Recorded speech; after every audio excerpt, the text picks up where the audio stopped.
ಮುಂಬರುವಂತಹ ಎಲ್ಲ ಸ್ಪರ್ಧಾತ್ಮಕ ಪರೀಕ್ಷೆಗಳಾದ KSET, KAS, GPSTR, PSI, PC, PDO, group C, HSTR, PU lecture, ಇತಿಹಾಸ ವಿಷಯಕ್ಕೆ ಸಂಬಂಧಿಸಿದಂತಹ ಕರ್ನಾಟಕ ಇತಿಹಾಸದ ಪ್ರಮುಖ ಘಟಕವಾದಂತಹ ತಲಕಾಡಿನ ಗಂಗರು ಈ ಒಂದು ವಿಷಯದ ಕುರಿತಂತೆ MCQ ಕ್ವೆಶ್ಚನ್ಗಳನ್ನು ವಿವರಣೆ ಮುಖಾಂತರ ಅಧ್ಯಯನ ಮಾಡೋದ್ರಿಂದ ಪರೀಕ್ಷೆಗಳು ಬಹಳಷ್ಟು ಸುಲಭವಾಗುತ್ತದೆ. ತಲಕಾಡಿನ ಗಂಗರ ಗಂಗಾವಾಡಿ ಸಾಮ್ರಾಜ್ಯ ವಿಸ್ತರಣೆ. ತುಮಕೂರು, ಹಾಸನ, ಬೆಂಗಳೂರು, ನಂದಗಿರಿ, ಕೋಲಾರ, ಶಿವನಸಮುದ್ರ, ಶ್ರವಣಬೆಳಗೊಳ, ಮಂಡ್ಯ, ಕೊಡಗು, ಹಾಸನ ಈ ಇಷ್ಟೂ ಪ್ರದೇಶಗಳು ಗಂಗಾ ಸಾಮ್ರಾಜ್ಯದ ಆಡಳಿತಕ್ಕೆ ಒಳಪಟ್ಟಿದ್ದವು. ಕೊಂಗಣಿ ವರ್ಮ ಗಂಗರ ಒಂದು ಸಾಮ್ರಾಜ್ಯದ ಒಂದು ಸ್ಥಾಪಕ. ಈತನ ಆಡಳಿತ ಅವಧಿ ಕ್ರಿಸ್ತಶಕ 350 370. ಮಾಧವ, 1ನೇ ಮಾಧವ ಕ್ರಿಸ್ತಶಕ 370 390 ಈತನ ಕಾಲಾವಧಿ. ಈತ ಒಬ್ಬ ಉತ್ತಮ ವಿದ್ವಾಂಸನಾಗಿದ್ದನು. ವರ್ಮ ಕ್ರಿಸ್ತಶಕ 390 410. ಈತ ರಾಜಧಾನಿಯನ್ನ ಕೋಲಾರದಿಂದ ತಲಕಾಡಿಗೆ ಬದಲಾಯಿಸಿದನು. ಪರೀಕ್ಷೆಯ ದೃಷ್ಟಿಯಿಂದ ಈ ಒಂದು ಪ್ರಶ್ನೆಯನ್ನ ಕೇಳಬಹುದು. ಗಂಗರ ಒಂದು ರಾಜಧಾನಿಯಾದಂತಹ ಕೋಲಾರವನ್ನ ತಲಕಾಡಿಗೆ ವರ್ಗಾಯಿಸಿದ ರಾಜ ಯಾರು ಅಂತ ಅಂದ್ರೆ ಹರಿವರ್ಮ. 2ನೇ ಮಾಧವ ಅಥವಾ ವಿಷ್ಣುಗೋಪ ಈತ ಜೈನ ಧರ್ಮಕ್ಕೆ ಪ್ರೋತ್ಸಾಹವನ್ನ ನೀಡಿದ್ದನು. ದುರ್ವಿನೀತ ಈತ ಗಂಗರಲ್ಲಿ ಅತ್ಯಂತ ಶ್ರೇಷ್ಠ ದೊರೆ ಮತ್ತು ಕವಿ ಮತ್ತು ವಿದ್ವಾಂಸ ಕೂಡ ಆಗಿದ್ದ. ಈತ ಶಬ್ದಾವತಾರವನ್ನ ಬರೆದನು.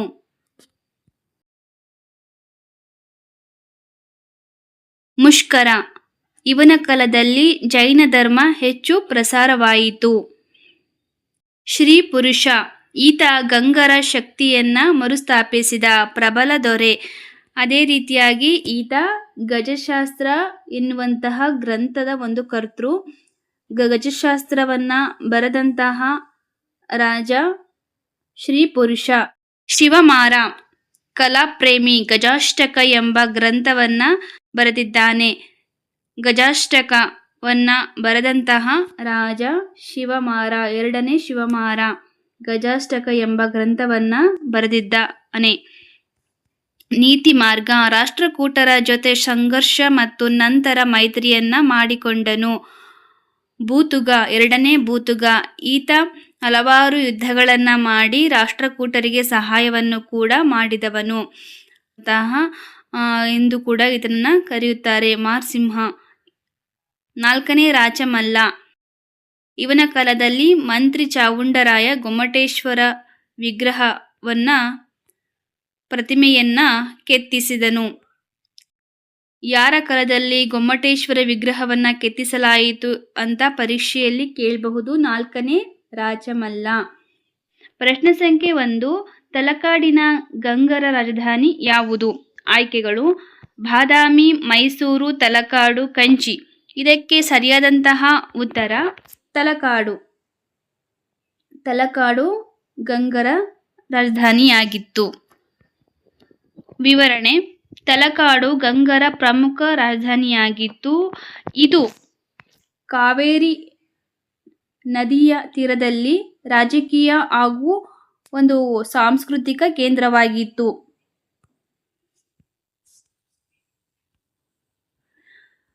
ಪ್ರಶ್ನೆ ಸಂಖ್ಯೆ 2, ಗಂಗರ ವಂಶದ ಸ್ಥಾಪಕ ಯಾರು? ಆಯ್ಕೆಗಳು: ಮಯೂರ ಶರ್ಮ, ಕೊಂಗಣಿ ವರ್ಮ, ಪಲ್ಲವ ರಾಜ, ದುರ್ವಿನೀತ. ಇದಕ್ಕೆ ಸರಿಯಾದಂತಹ ಉತ್ತರ ಕೊಂಗಣಿ ವರ್ಮ. ಕೊಂಗಣಿ ವರ್ಮ ಗಂಗರ ವಂಶದ ಸ್ಥಾಪಕ.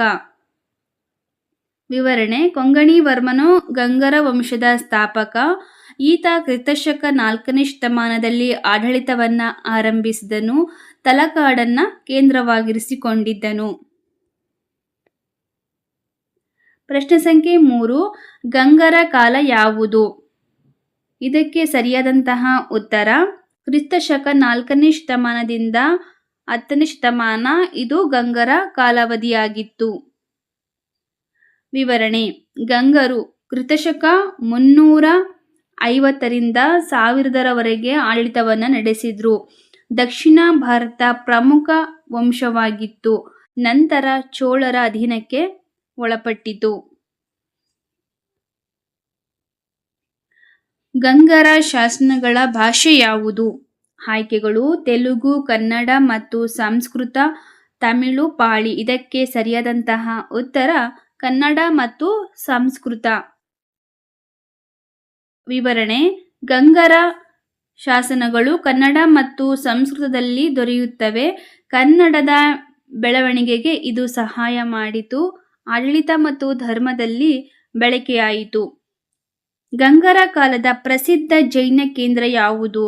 ಆಯ್ಕೆಗಳು ಹಂಪಿ, ಐಹೊಳೆ, ಶ್ರವಣಬೆಳಗೊಳ, ಬಾದಾಮಿ. ಇದಕ್ಕೆ ಸರಿಯಾದಂತಹ ಉತ್ತರ ಶ್ರವಣಬೆಳಗೊಳ. ವಿವರಣೆ: ಶ್ರವಣಬೆಳಗೊಳ ಜೈನ ಧರ್ಮದ ಪ್ರಮುಖ ಕೇಂದ್ರ. ಇಲ್ಲಿ ಗೊಮ್ಮಟೇಶ್ವರ ಪ್ರತಿಮೆ ಇದೆ. ಗಂಗರ ಕಾಲದಲ್ಲಿ ಇದು ನಿರ್ಮಾಣವಾಯಿತು.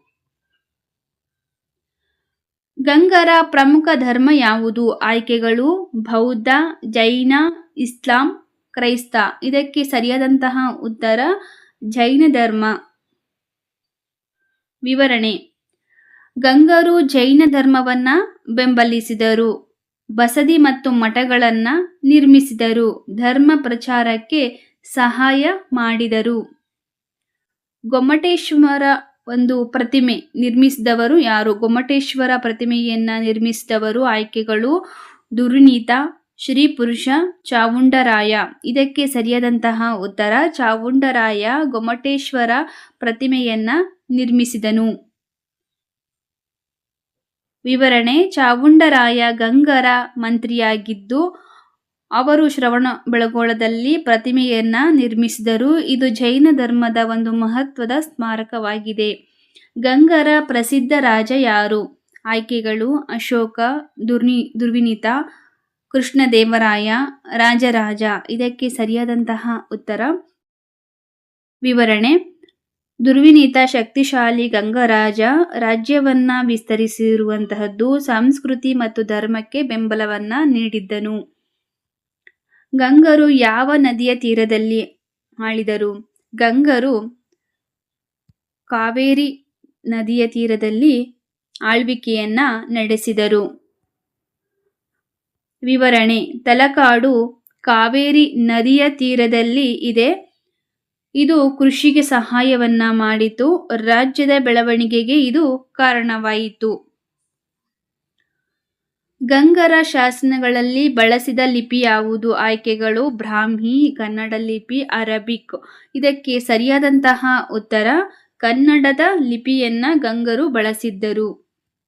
ವಿವರಣೆ: ಗಂಗರು ಕನ್ನಡ ಲಿಪಿಯನ್ನ ಬಳಸಿದರು. ಶಾಸನಗಳು ಕನ್ನಡದಲ್ಲಿ ದೊರೆತಿವೆ. ಸಾಹಿತ್ಯದ ಬೆಳವಣಿಗೆಗೆ ಸಹಾಯವಾಯಿತು. ಗಂಗರ ಆಡಳಿತ ವ್ಯವಸ್ಥೆ ಯಾವುದು? ಆಯ್ಕೆಗಳು ಜನರಾಜ್ಯ ತುಂಬಾ, ರಾಜತಂತ್ರ, ಸಮಾಜವಾದ, ಪ್ರಜಾಸತ್ತಾತ್ಮಕ. ಇದಕ್ಕೆ ಸರಿಯಾದಂತಹ ಉತ್ತರ ರಾಜತಂತ್ರವನ್ನ ಗಂಗರು ಆಡಳಿತ ವ್ಯವಸ್ಥೆಯಲ್ಲಿ ಬಳಸಿಕೊಂಡಿದ್ದರು. ವಿವರಣೆ: ಗಂಗರು ರಾಜತಂತ್ರವನ್ನ ಅನುಸರಿಸಿದರು. ರಾಜನೇ ಮುಖ್ಯ ಆಡಳಿತಗಾರನಾಗಿದ್ದನು. ಮಂತ್ರಿಗಳ ಸಹಾಯ ಕೂಡ ಈತನಿಗೆ ಇತ್ತು. ಗಂಗರ ಪ್ರಮುಖ ಶಾಸನ ಯಾವುದು? ಆಯ್ಕೆಗಳು ಅಶೋಕ ಶಾಸನ, ತಲಕಾಡು ಶಾಸನ, ದೆಹಲಿ ಶಾಸನ, ಹಂಪಿ ಶಾಸನ.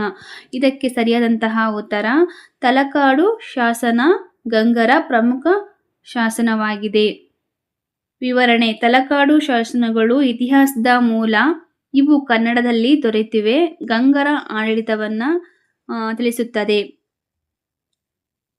ಗಂಗರು ಯಾರ ಅಧೀನದಲ್ಲಿ ಕೆಲ ಕಾಲ ಇದ್ದರು? ಆಯ್ಕೆಗಳು ಚೋಳರು, ಚಾಲುಕ್ಯರು, ಮೊಘಲರು, ಪಾಂಡ್ಯರು. ಇದಕ್ಕೆ ಸರಿಯಾದಂತಹ ಉತ್ತರ ಚಾಲುಕ್ಯರ ಅಧೀನದಲ್ಲಿ ಗಂಗರು ಇದ್ದರು. ವಿವರಣೆ: ಗಂಗರು ಚಾಲುಕ್ಯರ ಅಧೀನದಲ್ಲಿ ಅವರು ಫಿಡ್ಯುಟರಿ ಆಗಿದ್ದರು. ರಾಜಕೀಯ ಕಾರಣಗಳಿಂದಾಗಿ ಅವರ ಅಧೀನದಲ್ಲಿ ನಡೆಯುತ್ತಿತ್ತು. ಇದರ ಅರ್ಥ ಬೇರೆಯವರ ಅಧೀನದಲ್ಲಿ ಇರುವುದು. ಗಂಗರ ಅಂತಿಮ ಅವಧಿಯ ರಾಜ ಯಾರು? ಆಯ್ಕೆಗಳು ದುರ್ವಿನೀತ, ರಾಚಮಲ್ಲ, ಅಶೋಕ, ಹರ್ಷ. ಇದಕ್ಕೆ ಸರಿಯಾದಂತಹ ಉತ್ತರ ರಾಜಮಲ್ಲ. ವಿವರಣೆ: ರಾಜಮಲ್ಲ ಅಂತಿಮ ರಾಜರಲ್ಲಿ ಒಬ್ಬ. ಅವರ ಕಾಲದಲ್ಲಿ ಶಕ್ತಿ ಕುಂಠಿತವಾಯಿತು. ಚೋಳರ ದಾಳಿಯಿಂದ ಕುಸಿತವಾಯಿತು.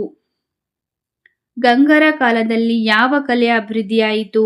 ಆಯ್ಕೆಗಳು: ಪರ್ಷಿಯನ್, ಜೈನ ಶಿಲ್ಪಕಲೆ, ಗ್ರೀಕ್, ರೋಮನ್. ಇದಕ್ಕೆ ಸರಿಯಾದಂತಹ ಉತ್ತರ ಜೈನ ಶಿಲ್ಪಕಲೆ ಗಂಗರ ಕಾಲದಲ್ಲಿ ಅಭಿವೃದ್ಧಿಯಾಯಿತು. ವಿವರಣೆ: ಜೈನ ಶಿಲ್ಪಕಲೆ ಬೆಳವಣಿಗೆ ಕಂಡಿತು. ಬಸದಿ ಮತ್ತು ಪ್ರತಿಮೆಗಳು ನಿರ್ಮಿಸಲ್ಪಟ್ಟವು. ಗಂಗರ ಪ್ರಮುಖ ಆರ್ಥಿಕ ಮೂಲ ಯಾವುದು? ಆಯ್ಕೆಗಳು: ವ್ಯಾಪಾರ, ಕೃಷಿ, ಕೈಗಾರಿಕೆ, ಗಣಿಗಾರಿಕೆ. ಇದಕ್ಕೆ ಸರಿಯಾದಂತಹ ಉತ್ತರ ಕೃಷಿ ಗಂಗರ ಪ್ರಮುಖ ಆರ್ಥಿಕ ಮೂಲವಾಗಿತ್ತು. ವಿವರಣೆ: ಕೃಷಿ ಗಂಗರ ಆರ್ಥಿಕತೆಯ ಆಧಾರವಾಗಿತ್ತು. ಕಾವೇರಿ ನದಿ ನೀರಾವರಿ ನೀಡಲಾಗುತ್ತಿತ್ತು. ಬೆಳೆ ಉತ್ಪಾದನೆ ಹೆಚ್ಚಾಗಿ ಆರ್ಥಿಕತೆ ಬಲವಾಯಿತು. ಗಂಗರ ಭೂದಾನ ಪದ್ಧತಿ ಯಾವುದು? ಇನಾಮ್, ಬ್ರಹ್ಮದೇವ, ಜಾಗೀರ್, ವತನ. ಇದಕ್ಕೆ ಸರಿಯಾದಂತಹ ಉತ್ತರ ಬ್ರಹ್ಮದೇವ್ಯ ಎನ್ನುವಂತಹದ್ದು ಇದಕ್ಕೆ ಸರಿಯಾದಂತಹ ಉತ್ತರ. ಇದು ಒಂದು ಭೂದಾನ ಪದ್ಧತಿಯಾಗಿತ್ತು. ಬ್ರಹ್ಮದೇವ್ಯ ಪದ್ಧತಿಯಲ್ಲಿ ಭೂದಾನವನ್ನು ನೀಡಲಾಗುತ್ತಿತ್ತು. ಇದು ಬ್ರಾಹ್ಮಣರಿಗೆ ನೀಡಲಾಗುತ್ತಿತ್ತು. ಧಾರ್ಮಿಕ ಮತ್ತು ಶೈಕ್ಷಣಿಕ ಉದ್ದೇಶಕ್ಕಾಗಿ ಇದನ್ನು ಬಳಸಲಾಗುತ್ತಿತ್ತು. ಗಂಗರ ಆಡಳಿತ ವಿಭಾಗವನ್ನ ಏನೆಂದು ಕರೆಯುತ್ತಿದ್ದರು? ಆಯ್ಕೆಗಳು: ಜಿಲ್ಲೆ, ನಾಡು, ಪ್ರಾಂತ್ಯ, ದೇಶ. ಇದಕ್ಕೆ ಸರಿಯಾದಂತಹ ಉತ್ತರ ನಾಡು ಗಂಗರ ಆಡಳಿತದ ಒಂದು ವಿಭಾಗ ಎಂದು ನೋಡುವಂತಹದ್ದು. ವಿವರಣೆ: ನಾಡು ಗಂಗರ ಆಡಳಿತ ವಿಭಾಗವಾಗಿತ್ತು. ಇದರಲ್ಲಿ ಗ್ರಾಮಗಳು ಸೇರಿದ್ದವು. ಸ್ಥಳೀಯ ಆಡಳಿತ ಸುಲಭವಾಗಿತ್ತು. ಗಂಗರ ಕಾಲದ ಗ್ರಾಮ ಮುಖ್ಯಸ್ಥರನ್ನ ಏನೆಂದು ಕರೆಯುತ್ತಿದ್ದರು? ಆಯ್ಕೆಗಳು: ಪಟ್ಟಣಾಧಿಕಾರಿ, ಗ್ರಾಮ ಭೋಜಕ, ನಾಯಕ, ದಂಡನಾಯಕ. ಇದಕ್ಕೆ ಸರಿಯಾದಂತಹ ಉತ್ತರ ಗ್ರಾಮ ಭೋಜಕ. ಗಂಗರ ಗ್ರಾಮದ ಮುಖ್ಯಸ್ಥನನ್ನ ಗ್ರಾಮ ಭೋಜಕ ಅಂತ ಕರಿತಾ ಇದ್ರು. ವಿವರಣೆ: ಗ್ರಾಮ ಭೋಜಕ ಗ್ರಾಮದ ಮುಖ್ಯಸ್ಥನಾಗಿದ್ದನು. ಅವನ ತೆರಿಗೆ ಸಂಗ್ರಹಿಸುತ್ತಿದ್ದನು. ಅವನು ತೆರಿಗೆಯನ್ನ ಸಂಗ್ರಹಿಸ್ತಾ ಇದ್ದನು. ಗ್ರಾಮ ಆಡಳಿತವನ್ನ ನೋಡಿಕೊಳ್ಳುತ್ತಿದ್ದನು. ಗಂಗರ ಕಾಲದಲ್ಲಿ ಯುದ್ಧದಲ್ಲಿ ಪ್ರಸಿದ್ಧನಾದ ರಾಜ ಯಾರು? ಆಯ್ಕೆಗಳು: ಕೊಂಗಣಿ ವರ್ಮ, ಭೂತುಗ, ರಾಜಮಲ್ಲ, ದುರ್ವಿನೀತ. ಇದಕ್ಕೆ ಸರಿಯಾದಂತಹ ಉತ್ತರ ಭೂತುಗ. ಗಂಗರ ಕಾಲದಲ್ಲಿ ಯುದ್ಧದಲ್ಲಿ ಪ್ರಸಿದ್ಧನಾದಂತಹ ರಾಜನಾಗಿದ್ದನು. ವಿವರಣೆ: ಭೂತುಗ ಯುದ್ಧಗಳಲ್ಲಿ ಪ್ರಸಿದ್ಧನಾಗಿದ್ದನು. ಚೋಳರ ವಿರುದ್ಧ ಹೋರಾಡಿದನು. ಸೈನಿಕ ಶಕ್ತಿಗೆ ಹೆಸರಾಗಿದ್ದನು. ಗಂಗರ ಕಾಲದಲ್ಲಿ ಪೆರಮಾನಡಿ ಎಂಬ ಒಂದು ಪದ ಯಾವ ಅರ್ಥದಲ್ಲಿ ಬಳಕೆಯಾಯಿತು? ಆಯ್ಕೆಗಳು: ಸೈನಿಕ, ರಾಜನ ಬಿರುದು, ರೈತ, ವ್ಯಾಪಾರಿ. ಇದಕ್ಕೆ ಸರಿಯಾದಂತಹ ಉತ್ತರ ರಾಜನ ಬಿರುದು. ಈ ಒಂದು ಪದ ಪೆರಮಾನಾಡಿ ಎನ್ನುವಂತಹ ಒಂದು ಅರ್ಥವನ್ನ ಕಲ್ಪಿಸಿತು. ವಿವರಣೆ: ಪೆರಮಾನಡಿ ರಾಜನ ಬಿರುದು. ಇದು ಗೌರವ ಸೂಚಕ ಪದ.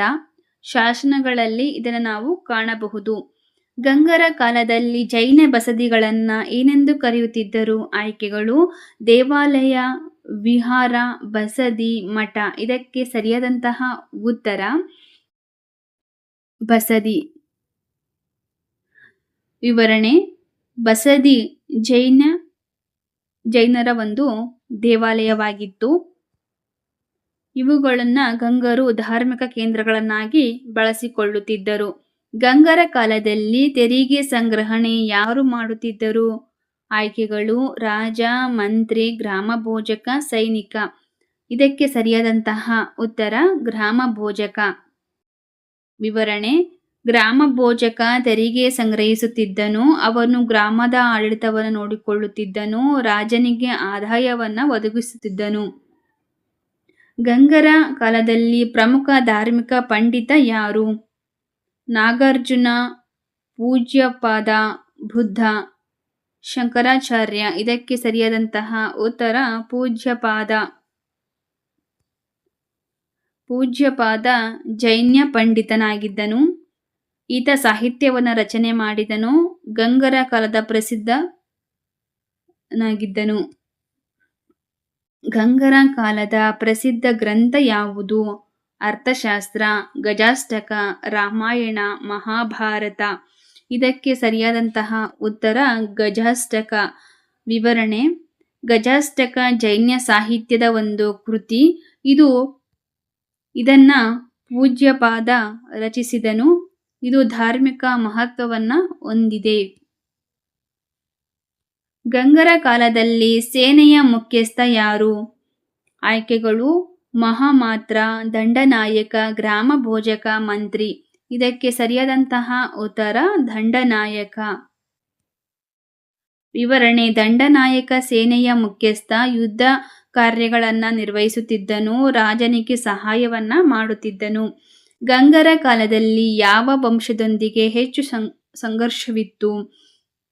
ಆಯ್ಕೆಗಳು: ಪಾಂಡ್ಯ, ಚೋಳ, ಗುಪ್ತ, ಮೌರ್ಯ. ಇದಕ್ಕೆ ಸರಿಯಾದಂತಹ ಉತ್ತರ ಚೋಳ. ಚೋಳರೊಂದಿಗೆ ಗಂಗರಿಗೆ ಸಂಘರ್ಷವಿತ್ತು. ಭೂಪ್ರದೇಶಕ್ಕಾಗಿ ಯುದ್ಧವಾಯಿತು. ಅಂತಿಮವಾಗಿ ಚೋಳರು ಜಯಿಸಿದರು. ಗಂಗರ ಕಾಲದಲ್ಲಿ ಶಾಸನಗಳನ್ನ ಎಲ್ಲಿ ಕೆತ್ತುತ್ತಿದ್ದರು? ಆಯ್ಕೆಗಳು: ಕಾಗದದಲ್ಲಿ, ತಾಳೆ ಓಲೆ, ಕಲ್ಲಿನಲ್ಲಿ, ಬಟ್ಟೆಯಲ್ಲಿ. ಇದಕ್ಕೆ ಸರಿಯಾದಂತಹ ಉತ್ತರ ಕಲ್ಲಿನಲ್ಲಿ. ವಿವರಣೆ: ಶಾಸನಗಳನ್ನು ಕಲ್ಲಿನಲ್ಲಿ ಕೆತ್ತಲಾಗುತ್ತಿತ್ತು. ಇವು ಇತಿಹಾಸದ ಮೂಲವಾಗಿದ್ದವು. ಇಂದಿಗೂ ಕೂಡ ಇವು ಲಭ್ಯವಾಗಿವೆ. ಗಂಗರ ಕಾಲದಲ್ಲಿ ನೀರಾವರಿ ಮೂಲ ಯಾವುದು? ಆಯ್ಕೆಗಳು: ಮಳೆ ಮಾತ್ರ, ಕಾವೇರಿ ನದಿ, ಸಮುದ್ರ, ಕೆರೆ ಇಲ್ಲ. ಇದಕ್ಕೆ ಸರಿಯಾದಂತಹ ಉತ್ತರ ಕಾವೇರಿ ನದಿ ಇವರ ಒಂದು ನೀರಿನ ಒಂದು ಮೂಲವಾಗಿತ್ತು. ಕಾವೇರಿ ನೀರಾವರಿಯ ಪ್ರಮುಖ ಮೂಲ. ಕೃಷಿಗೆ ಸಹಾಯವನ್ನ ಮಾಡುತ್ತಿತ್ತು. ಆರ್ಥಿಕತೆ ಬೆಳವಣಿಗೆಯನ್ನ ಕಂಡಿತು. ಗಂಗರ ಕಾಲದಲ್ಲಿ ಮಹಿಳೆಯರ ಸ್ಥಾನ ಹೇಗಿತ್ತು? ಆಯ್ಕೆಗಳು: ಕಡಿಮೆ, ಉತ್ತಮ, ಇಲ್ಲ, ದುರ್ಬಲ. ಇದಕ್ಕೆ ಸರಿಯಾದಂತಹ ಉತ್ತರ ಗಂಗರ ಕಾಲದಲ್ಲಿ ಮಹಿಳೆಯರ ಸ್ಥಾನ ಉತ್ತಮವಾಗಿತ್ತು. ವಿವರಣೆ: ಮಹಿಳೆಯರಿಗೆ ಉತ್ತಮವನ್ನ ಸ್ಥಾನವನ್ನ ನೀಡಿದ್ದರು. ಧಾರ್ಮಿಕ ಕಾರ್ಯಗಳಲ್ಲಿ ಪಾಲ್ಗೊಳ್ಳಬಹುದಿತ್ತು. ಸಮಾಜದಲ್ಲಿ ಇವರಿಗೆ ಗೌರವ ಸಿಗುತ್ತಿತ್ತು. ಗಂಗರ ಕಾಲದಲ್ಲಿ ಅಗ್ರಹಾರ ಎಂದರೆ ಏನು? ಆಯ್ಕೆಗಳು: ಕೋಟೆ, ಬ್ರಾಹ್ಮಣನಿಗೆ ನೀಡಿದಂತಹ ಒಂದು ಭೂಮಿ, ಮಾರುಕಟ್ಟೆ, ಸೇನೆ. ಇದಕ್ಕೆ ಸರಿಯಾದಂತಹ ಉತ್ತರ ಬ್ರಾಹ್ಮಣರಿಗೆ ನೀಡಿದಂತಹ ಭೂಮಿಯನ್ನ ಅಗ್ರಹಾರ ಅಂತ ಕರಿತಾ ಇದ್ರು. ವಿವರಣೆ: ಅಗ್ರಹಾರವು ಬ್ರಾಹ್ಮಣರಿಗೆ ನೀಡಿದಂತಹ ಭೂಮಿ. ಇದು ಶಿಕ್ಷಣ ಮತ್ತು ಧರ್ಮಕ್ಕಾಗಿ ಬಳಸಲಾಗುತ್ತಿತ್ತು. ರಾಜರು ಇದನ್ನು ದಾನ ಮಾಡುತ್ತಿದ್ದರು. ಗಂಗರ ಕಾಲದಲ್ಲಿ ನ್ಯಾಯ ವ್ಯವಸ್ಥೆ ಯಾರು ನೋಡಿಕೊಳ್ಳುತ್ತಿದ್ದರು? ಆಯ್ಕೆಗಳು: ಸೈನಿಕ, ರಾಜ, ರೈತ, ವ್ಯಾಪಾರಿ. ಇದಕ್ಕೆ ಸರಿಯಾದಂತಹ ಉತ್ತರ ರಾಜ ನ್ಯಾಯ ವ್ಯವಸ್ಥೆಯನ್ನ ನೋಡಿಕೊಳ್ಳುತ್ತಿದ್ದನು. ವಿವರಣೆ: ರಾಜನೇ ನ್ಯಾಯದ ಮುಖ್ಯಸ್ಥ. ಅವರು ತೀರ್ಪು ನೀಡುತ್ತಿದ್ದರು. ನ್ಯಾಯ ವ್ಯವಸ್ಥೆ ರಾಜನ ಅಧೀನದಲ್ಲಿತ್ತು. ಕಾಲದಲ್ಲಿ ನಾಡು ಇದರ ಮುಖ್ಯಸ್ಥ ಯಾರು? ಆಯ್ಕೆಗಳು: ರಾಜ, ನಾಡಪ್ರಭು, ಗ್ರಾಮಭೋಜಕ, ಮಂತ್ರಿ. ಇದಕ್ಕೆ ಸರಿಯಾದಂತಹ ಉತ್ತರ ನಾಡಪ್ರಭು. ಗಂಗರ ಕಾಲದಲ್ಲಿ ನಾಡಿನ ಒಂದು ಮುಖ್ಯಸ್ಥತೆಯನ್ನ ವಹಿಸಿಕೊಂಡಿದ್ದರು. ವಿವರಣೆ: ನಾಡಪ್ರಭು ನಾಡಿನ ಮುಖ್ಯಸ್ಥ. ಅವನು ಆಡಳಿತವನ್ನ ನೋಡಿಕೊಳ್ಳುತ್ತಿದ್ದನು. ರಾಜನಿಗೆ ಸಹಾಯವನ್ನ ಮಾಡುತ್ತಿದ್ದನು. ಗಂಗರ ಕಾಲದಲ್ಲಿ ವಾಣಿಜ್ಯ ಯಾವ ಮೂಲಕ ನಡೆಯುತ್ತಿತ್ತು? ಆಯ್ಕೆಗಳು: ವಿಮಾನ, ಭೂಮಾರ್ಗ, ರೈಲು, ಅಂತರಿಕ್ಷ. ಇದಕ್ಕೆ ಸರಿಯಾದಂತಹ ಉತ್ತರ ಭೂಮಾರ್ಗದ ಮುಖಾಂತರ ಗಂಗರ ಒಂದು ವಾಣಿಜ್ಯ ಸಂಪರ್ಕ ನಡೆಯುತ್ತಿತ್ತು. ವಿವರಣೆ: ವಾಣಿಜ್ಯ ಮುಖ್ಯವಾಗಿ ಭೂಮಾರ್ಗದಿಂದ ನಡೆಯುತ್ತಿತ್ತು. ವ್ಯಾಪಾರಿಗಳು ವಸ್ತುಗಳನ್ನು ಸಾಗಿಸುತ್ತಿದ್ದರು. ಮಾರುಕಟ್ಟೆಗಳು ಅಭಿವೃದ್ಧಿಯಾಗಿದ್ದವು. ಗಂಗರ ಕಾಲದಲ್ಲಿ ಯಾವ ಶಾಸನಗಳು ಹೆಚ್ಚು ಪ್ರಸಿದ್ಧವಾದವು? ಆಯ್ಕೆಗಳು: ಐಹೊಳೆ ಶಾಸನ, ಬೇಲೂರು ಶಾಸನ, ಶ್ರವಣಬೆಳಗೊಳ ಶಾಸನ, ಹಂಪಿ ಶಾಸನ. ಇದಕ್ಕೆ ಸರಿಯಾದಂತಹ ಉತ್ತರ ಶ್ರವಣಬೆಳಗೊಳ ಶಾಸನ ಪ್ರಸಿದ್ಧಿಯಾಯಿತು. ವಿವರಣೆ: ಶ್ರವಣಬೆಳಗೊಳ ಶಾಸನವು ಪ್ರಸಿದ್ಧ ಜೈನ ಧರ್ಮದ ವಿವರಗಳನ್ನು ನೀಡುತ್ತವೆ. ಗಂಗರ ಇತಿಹಾಸಕ್ಕೆ ಒಂದು ಮೂಲವಾಗಿವೆ. ಗಂಗರ ಕಾಲದಲ್ಲಿ ಎಂದರೇನು? ಗಂಗರ ಕಾಲದಲ್ಲಿ ದಂಡ ಎಂದರೇನು? ಆಯ್ಕೆಗಳು: ತೆರಿಗೆ, ಶಿಕ್ಷೆ, ವೇತನ, ಭೂಮಿ. ಇದಕ್ಕೆ ಸರಿಯಾದಂತಹ ಉತ್ತರ ಶಿಕ್ಷೆ. ವಿವರಣೆ: ದಂಡ ಎಂದರೆ ಶಿಕ್ಷೆ, ಅಪರಾಧಿಗಳಿಗೆ ವಿಧಿಸಲಾಗುತ್ತಿತ್ತು. ನ್ಯಾಯ ವ್ಯವಸ್ಥೆಯ ಒಂದು ಭಾಗವಾಗಿತ್ತು. ಗಂಗರ ಕಾಲದಲ್ಲಿ ಯಾವ ವಂಶದೊಂದಿಗೆ ಮೈತ್ರಿ ಇತ್ತು? ಗಂಗರ ಕಾಲದಲ್ಲಿ ರಾಷ್ಟ್ರಕೂಟರೊಂದಿಗೆ ಇವರ ಒಂದು ಮೈತ್ರಿ ಇತ್ತು. ವಿವರಣೆ: ಗಂಗರು ರಾಷ್ಟ್ರಕೂಟರೊಂದಿಗೆ ಮೈತ್ರಿಯನ್ನ ಮಾಡಿಕೊಳ್ಳುತ್ತಿದ್ದರು. ರಾಜಕೀಯ ಕಾರಣಗಳಿಂದ ಇದು ನಡೆಯುತ್ತಿದ್ದವು. ಇದರಿಂದ ಅವರ ಶಕ್ತಿ ಹೆಚ್ಚಾಯಿತು. ಗಂಗರ ಕಾಲದಲ್ಲಿ ಯಾವ ಒಂದು ಪ್ರದೇಶವನ್ನ ಆಳಿದರು?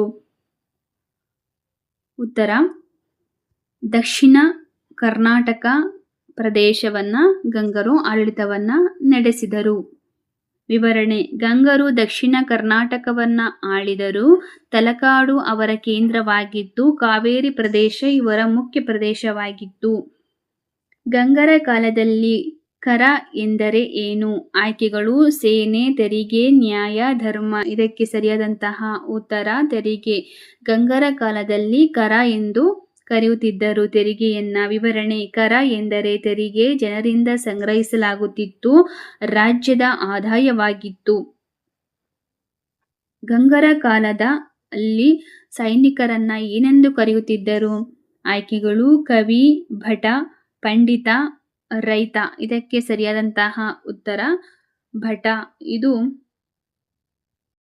ವಿವರಣೆ: ಭಟ ಎಂದರೆ ಸೈನಿಕ, ಯುದ್ಧಗಳಲ್ಲಿ ಪಾಲ್ಗೊಂಡಿರುವಂತಹದ್ದು ಮತ್ತು ರಾಜ್ಯವನ್ನ ರಕ್ಷಿಸುತ್ತಿರುವವರನ್ನ ಭಟ ಎಂದು ಕರೆಯುತ್ತಿದ್ದರು. ಗಂಗರ ಕಾಲದಲ್ಲಿ ವಿಷಯ ಎಂದರೆ ಏನು? ಆಯ್ಕೆಗಳು: ಗ್ರಾಮ, ಜಿಲ್ಲೆ, ದೇಶ, ಮನೆ. ಇದಕ್ಕೆ ಸರಿಯಾದಂತಹ ಉತ್ತರ ಜಿಲ್ಲೆ. ಗಂಗರ ಕಾಲದಲ್ಲಿ ವಿಷಯ ಎಂದರೆ ಜಿಲ್ಲೆ ಎಂದರ್ಥ. ವಿವರಣೆ: ವಿಷಯ ಆಡಳಿತ ವಿಭಾಗ. ಇದು ಜಿಲ್ಲೆಗೆ ಸಮಾನ ನಾಡಿನ ಒಂದು ಭಾಗವಾಗಿತ್ತು.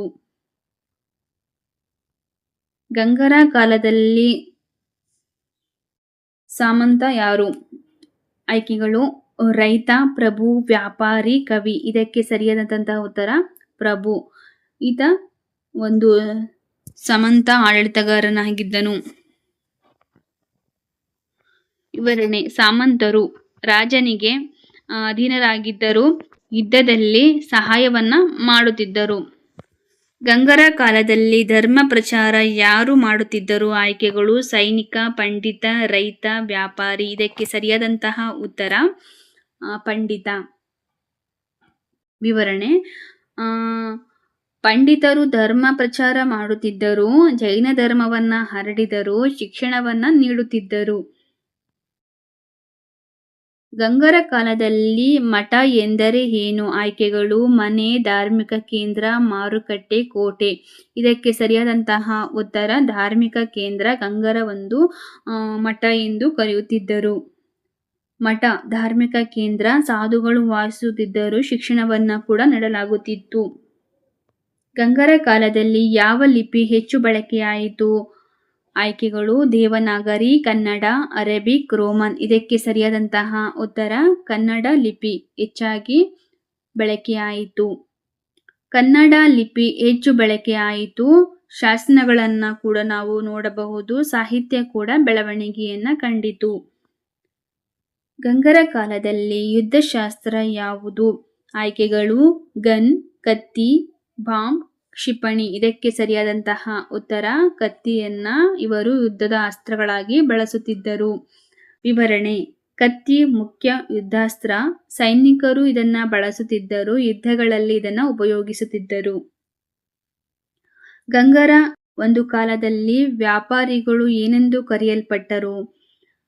ಆಯ್ಕೆಗಳು: ಭಟ, ವಣಿಜಿ, ಪಂಡಿತ, ರಾಜ.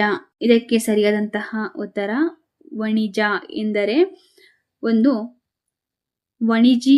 ವಣಿಜ ಎಂದರೆ ವ್ಯಾಪಾರಿ. ವ್ಯಾಪಾರವನ್ನು ನಡೆಸುತ್ತಿದ್ದರು. ಆರ್ಥಿಕತೆಗೆ ಸಹಾಯವನ್ನ ಕೂಡ ಇವರು ಮಾಡ್ತಾ ಇದ್ರು. ಗಂಗರ ಕಾಲದಲ್ಲಿ ಧರ್ಮ ಎಂದರೇನು? ಆಟ, ನೈತಿಕತೆ, ಯುದ್ಧ, ವ್ಯಾಪಾರ. ಇದಕ್ಕೆ ಸರಿಯಾದಂತಹ ಉತ್ತರ ನೈತಿಕತೆ. ವಿವರಣೆ: ಧರ್ಮ ಎಂದರೆ ನೈತಿಕತೆ, ಜನರ ಜೀವನದ ಮಾರ್ಗ, ಧಾರ್ಮಿಕ ಮೌಲ್ಯಗಳನ್ನ ಸೂಚಿಸುತ್ತಿದ್ದರು. ಗಂಗರ ಕಾಲದಲ್ಲಿ ಯಾವ ಕಲೆ ಬೆಳವಣಿಗೆ ಕಂಡಿತು? ಆಯ್ಕೆಗಳು: ಸಂಗೀತ, ಶಿಲ್ಪಕಲೆ, ನೃತ್ಯ, ಚಿತ್ರಕಲೆ. ಇದಕ್ಕೆ ಸರಿಯಾದಂತಹ ಉತ್ತರ ಶಿಲ್ಪಕಲೆ. ವಿವರಣೆ: ಶಿಲ್ಪಕಲೆ ಬೆಳವಣಿಗೆಯನ್ನ ಕಂಡಿತು. ಜೈನ ಪ್ರತಿಮೆಗಳು ನಿರ್ಮಿಸಲ್ಪಟ್ಟವು. ಗೊಮ್ಮಟೇಶ್ವರ ಒಂದು ಪ್ರತಿಮೆ ಇದಕ್ಕೆ ಉದಾಹರಣೆಯಾಗಿದೆ. ಗಂಗರ ಕಾಲದಲ್ಲಿ ಶಿಕ್ಷಣ ಯಾವಲ್ಲಿ ನೀಡಲಾಗುತ್ತಿತ್ತು? ಶಾಲೆ, ಮಠ, ಮನೆ, ಕಾಡು. ಗಂಗರ ಕಾಲದಲ್ಲಿ ಶಿಕ್ಷಣವನ್ನ ಮಠಗಳಲ್ಲಿ ನೀಡಲಾಗುತ್ತಿತ್ತು. ವಿವರಣೆ: ಮಠಗಳಲ್ಲಿ ಶಿಕ್ಷಣ ನೀಡಲಾಗುತ್ತಿತ್ತು. ಪಂಡಿತರು ಬೋಧಿಸುತ್ತಿದ್ದರು. ಧಾರ್ಮಿಕ ಶಿಕ್ಷಣ ಇಲ್ಲಿ ಮುಖ್ಯವಾಗಿತ್ತು. ಗಂಗರ ಕಾಲದಲ್ಲಿ ಪಟ್ಟಣ ಎಂದರೆ ಏನು? ಆಯ್ಕೆಗಳು: ಗ್ರಾಮ, ನಗರ, ರಾಜ್ಯ, ದೇಶ. ಇದಕ್ಕೆ ಸರಿಯಾದಂತಹ ಉತ್ತರ ನಗರ. ವಿವರಣೆ: ಪಟ್ಟಣ ಎಂದರೆ ನಗರ. ಇದು ವ್ಯಾಪಾರ ಕೇಂದ್ರವಾಗಿತ್ತು. ಜನಸಂಖ್ಯೆ ಕೂಡ ಇಲ್ಲಿ ಹೆಚ್ಚಾಗಿ ಇತ್ತು. ಗಂಗರ ಕಾಲದಲ್ಲಿ ರಾಜನಿಗೆ ಸಹಾಯ ಮಾಡುವವರು ಯಾರು? ಆಯ್ಕೆಗಳು: ರೈತ, ಮಂತ್ರಿಗಳು, ವ್ಯಾಪಾರಿ, ಕವಿ. ಇದಕ್ಕೆ ಸರಿಯಾದಂತಹ ಉತ್ತರ ಮಂತ್ರಿಗಳು. ವಿವರಣೆ: ಮಂತ್ರಿಗಳು ಆಡಳಿತದಲ್ಲಿ ಸಹಾಯ ಮಾಡುತ್ತಿದ್ದರು. ರಾಜನಿಗೆ ಸಲಹೆಯನ್ನ ನೀಡುತ್ತಿದ್ದರು. ರಾಜಕೀಯ ಕಾರ್ಯವನ್ನ ಇವರು ನಿರ್ವಹಿಸ್ತಾ ಇದ್ದರು. ಗಂಗರ ಕಾಲದಲ್ಲಿ ಭೂಮಿ ತೆರಿಗೆ ಏನೆಂದು ಕರೆಯಲ್ಪಟ್ಟಿತು? ಭೂಮಿ ತೆರಿಗೆಯನ್ನ ಗಂಗರ ಕಾಲದಲ್ಲಿ ಕರ ಎಂದು ಕರೆಯುತ್ತಿದ್ದರು. ವಿವರಣೆ: ಕರ ಎಂದರೆ ತೆರಿಗೆ. ಭೂಮಿಯಿಂದ ಸಂಗ್ರಹಿಸಲಾಗುತ್ತಿತ್ತು. ರಾಜ್ಯದ ಆದಾಯವಾಗಿತ್ತು. ಗಂಗರ ಕಾಲದಲ್ಲಿ ಧಾರ್ಮಿಕ ಗ್ರಂಥಗಳನ್ನ ಯಾರು ರಚಿಸಿದರು? ಆಯ್ಕೆಗಳು: ಸೈನಿಕರು, ಪಂಡಿತರು, ರೈತರು, ವ್ಯಾಪಾರಿಗಳು. ಇದಕ್ಕೆ ಸರಿಯಾದಂತಹ ಉತ್ತರ ಪಂಡಿತರು. ಗಂಗರ ಕಾಲದಲ್ಲಿ ಗ್ರಂಥಗಳನ್ನ ರಚಿಸುತ್ತಿದ್ದರು. ಪಂಡಿತರು ಧಾರ್ಮಿಕ ಗ್ರಂಥಗಳನ್ನ ರಚಿಸಿದರು. ಜೈನ ಸಾಹಿತ್ಯ ಬೆಳವಣಿಗೆಯನ್ನ ಕಂಡಿತು. ಶಿಕ್ಷಣಕ್ಕೆ ಸಹಾಯವೂ ಕೂಡ ಆಯಿತು. ಗಂಗರ ಕಾಲದಲ್ಲಿ ಸೇನೆಯ ಮುಖ್ಯ ಉದ್ದೇಶ ಏನು? ಆಯ್ಕೆಗಳು: ಕೃಷಿ, ರಕ್ಷಣಾ, ವ್ಯಾಪಾರ, ಶಿಕ್ಷಣ. ಇದಕ್ಕೆ ಸರಿಯಾದಂತಹ ಉತ್ತರ ರಕ್ಷಣೆ. ಸೇನೆ ರಾಜ್ಯವನ್ನ ರಕ್ಷಿಸುತ್ತಿತ್ತು. ಯುದ್ಧಗಳಲ್ಲಿ ಭಾಗವಹಿಸುವಂತಹದ್ದು ರಾಜನ ಶಕ್ತಿಯ ಸಂಕೇತವಾಗಿತ್ತು. ಗಂಗರ ಒಂದು ಕಾಲದಲ್ಲಿ ರಾಜಗುರು ಯಾರು? ಆಯ್ಕೆಗಳು: ಸೈನಿಕ, ಧಾರ್ಮಿಕ ಗುರು, ರೈತ, ವ್ಯಾಪಾರಿ. ಇದಕ್ಕೆ ಸರಿಯಾದಂತಹ ಉತ್ತರ ಧಾರ್ಮಿಕ ಗುರು. ರಾಜಗುರು ಧಾರ್ಮಿಕ ಸಲಹೆಗಾರ, ರಾಜನಿಗೆ ಮಾರ್ಗದರ್ಶನ ನೀಡುತ್ತಿದ್ದನು. ಧರ್ಮದ ವಿಷಯದಲ್ಲಿ ಪ್ರಭಾವವೂ ಕೂಡ ಇತ್ತು. ಗಂಗರ ಕಾಲದಲ್ಲಿ ಸಮಾಜದ ಮುಖ್ಯ ಆಧಾರ ಯಾವುದು? ಆಯ್ಕೆಗಳು: ಯುದ್ಧ, ಧರ್ಮ, ವ್ಯಾಪಾರ, ಆಟ. ಇದಕ್ಕೆ ಸರಿಯಾದಂತಹ ಉತ್ತರ ಧರ್ಮ. ವಿವರಣೆ: ಸಮಾಜ ಧರ್ಮ ಆಧಾರಿತವಾಗಿತ್ತು. ಜೈನ ಧರ್ಮದ ಪ್ರಭಾವ ಹೆಚ್ಚು. ನೈತಿಕ ಮೌಲ್ಯಗಳು ಮುಖ್ಯವಾಗಿದ್ದವು. ಗಂಗರ ಕಾಲದಲ್ಲಿ ವ್ಯಾಪಾರ ಯಾವುದರಿಂದ ಬೆಳವಣಿಗೆ ಕಂಡಿತು? ಯುದ್ಧ, ಮಾರ್ಗಗಳು, ಮಳೆ, ಕಾಡು. ಇದಕ್ಕೆ ಸರಿಯಾದಂತಹ ಉತ್ತರ ಮಾರ್ಗಗಳು. ವಿವರಣೆ: ಭೂಮಾರ್ಗಗಳಿಂದ ವ್ಯಾಪಾರ ಬೆಳವಣಿಗೆ ಕಂಡಿತು. ವಸ್ತುಗಳ ಸಾಗಣೆ ಸುಲಭವಾಯಿತು. ಮಾರುಕಟ್ಟೆಗಳು ಅಭಿವೃದ್ಧಿಯಾಯಿತು. ಗಂಗರ ಕಾಲದಲ್ಲಿ ರಾಜ್ಯ ಎಂದರೆ ಏನು? ಮನೆ, ಆಡಳಿತ ಪ್ರದೇಶ, ಗ್ರಾಮ, ಕಾಡು. ಇದಕ್ಕೆ ಸರಿಯಾದಂತಹ ಉತ್ತರ ಆಡಳಿತ ಪ್ರದೇಶ. ವಿವರಣೆ: ರಾಜ್ಯ ಆಡಳಿತ ಪ್ರದೇಶ ರಾಜನ ಅಧೀನದಲ್ಲಿತ್ತು. ಜನರು ಅದರಲ್ಲಿ ವಾಸಿಸುತ್ತಿದ್ದರು. ಗಂಗರ ಕಾಲದಲ್ಲಿ ಸಂಸ್ಕೃತಿ ಎಂದರೆ ಏನು? ಯುದ್ಧ, ಜೀವನ ಶೈಲಿ, ವ್ಯಾಪಾರ, ಕೃಷಿ. ವಿವರಣೆ: ಸಂಸ್ಕೃತಿ ಜೀವನ ಶೈಲಿಯನ್ನ ಸೂಚಿಸುತ್ತದೆ, ಆಚಾರ ವಿಚಾರಗಳನ್ನ ಒಳಗೊಂಡಿದೆ, ಸಮಾಜದ ಒಂದು ಅಭಿವೃದ್ಧಿಗೆ ಕಾರಣವಾಗಿದೆ. ಗಂಗರ ಕಾಲದಲ್ಲಿ ಬಸದಿ ಎಂದರೆ ಏನು? ಆಯ್ಕೆಗಳು: ಕೋಟೆ, ಜೈನ ದೇವಾಲಯ, ಮನೆ, ಮಾರುಕಟ್ಟೆ. ಇದಕ್ಕೆ ಸರಿಯಾದಂತಹ ಉತ್ತರ ಜೈನ ದೇವಾಲಯ. ವಿವರಣೆ: ಜೈನ ಒಂದು ಬಸದಿಯು ದೇವಾಲಯವಾಗಿದ್ದು ಗಂಗರು ಇವುಗಳನ್ನು ನಿರ್ಮಿಸಿದರು, ಧಾರ್ಮಿಕ ಕೇಂದ್ರವಾಗಿತ್ತು. ಗಂಗರ ಕಾಲದಲ್ಲಿ ಶಾಸನ ಎಂದರೆ ಏನು? ಆಯ್ಕೆಗಳು: ಕತೆ, ಕಲ್ಲಿನಲ್ಲಿ ಬರಹ, ಹಾಡು, ನಾಟಕ. ಇದಕ್ಕೆ ಸರಿಯಾದಂತಹ ಉತ್ತರ ಕಲ್ಲಿನಲ್ಲಿರುವಂತಹ ಬರಹ. ವಿವರಣೆ: ಶಾಸನ ಕಲ್ಲಿನಲ್ಲಿ ಕೆತ್ತಿದ ಬರಹ. ಇತಿಹಾಸದ ಮೂಲ ಇದಾಗಿದೆ, ರಾಜಕೀಯ ಮಾಹಿತಿಯನ್ನ ನೀಡುತ್ತದೆ. ಗಂಗರ ಕಾಲದಲ್ಲಿ ವಿದ್ಯೆ ಎಲ್ಲೆಲ್ಲಿ ಕಲಿಸಲಾಗುತ್ತಿತ್ತು? ಗಂಗರ ಕಾಲದಲ್ಲಿ ವಿದ್ಯೆಯನ್ನ ಮಠಗಳಲ್ಲಿ ಕಲಿಸಲಾಗುತ್ತಿತ್ತು.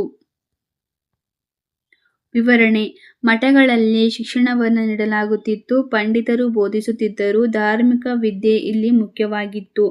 ಗಂಗರ ಕಾಲದಲ್ಲಿ ನ್ಯಾಯ ಯಾರು ನೀಡುತ್ತಿದ್ದರು? ಗಂಗರ ಕಾಲದಲ್ಲಿ ನ್ಯಾಯವನ್ನ ರಾಜ ನೀಡುತ್ತಿದ್ದ. ರಾಜನೇ ನ್ಯಾಯದ ಮುಖ್ಯಸ್ಥನಾಗಿದ್ದ, ತೀರ್ಪನ್ನ ನೀಡುತ್ತಿದ್ದನು. ಗಂಗರ ಕಾಲದಲ್ಲಿ ಧರ್ಮಗುರು ಯಾರು?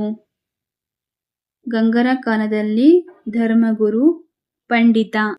ವಿವರಣೆ: ಪಂಡಿತರು ಧರ್ಮಗುರುಗಳಾಗಿದ್ದರು, ಧರ್ಮವನ್ನ ಬೋಧಿಸುತ್ತಿದ್ದರು, ಸಮಾಜಕ್ಕೆ ಮಾರ್ಗದರ್ಶನವನ್ನ ನೀಡುತ್ತಿದ್ದರು. ಗಂಗರ ಕಾಲದಲ್ಲಿ ಭಟ ಎಂದರೆ ಏನು? ಭಟ ಎಂದರೆ ಸೈನಿಕ, ಅಂದರೆ ಯುದ್ಧಗಳಲ್ಲಿ ಭಾಗವಹಿಸುವಂತಹದ್ದು ಹಾಗೂ ರಾಜ್ಯವನ್ನ ರಕ್ಷಿಸುವಂತಹದ್ದು. ಗಂಗರ ಕಾಲದಲ್ಲಿ ಮಠಾಧೀಶ ಯಾರು? ಗಂಗರ ಕಾಲದಲ್ಲಿ ಮಠಾಧೀಶ ಆಯ್ಕೆಗಳು: ಸೈನಿಕ, ಮಠದ ಮುಖ್ಯಸ್ಥ, ರಾಜ, ರೈತ. ಇದಕ್ಕೆ ಸರಿಯಾದಂತಹ ಉತ್ತರ ಮಠದ ಮುಖ್ಯಸ್ಥ. ವಿವರಣೆ: ಮಠಾಧೀಶ ಮಠದ ಮುಖ್ಯಸ್ಥ, ಧಾರ್ಮಿಕ ಕಾರ್ಯ ನೋಡಿಕೊಳ್ಳುವಂತಹದ್ದು, ವಿದ್ಯಾರ್ಥಿಗಳಿಗೆ ಮಾರ್ಗದರ್ಶನವನ್ನ ನೀಡುತ್ತಿದ್ದನು. ಗಂಗರ ಕಾಲದಲ್ಲಿ ಆಚಾರ ಎಂದರೆ ಏನು? ಆಯ್ಕೆಗಳು: ಯುದ್ಧ, ಪದ್ಧತಿ, ತೆರಿಗೆ, ಸೇನೆ. ಇದಕ್ಕೆ ಸರಿಯಾದಂತಹ ಉತ್ತರ ಪದ್ಧತಿ. ಆಚಾರ ಎಂದರೆ ಪದ್ಧತಿ, ಸಮಾಜದಲ್ಲಿ ಅನುಸರಿಸಲಾಗುವಂತಹ ಒಂದು ಸಂಸ್ಕೃತಿಯ ಭಾಗವಾಗಿದೆ.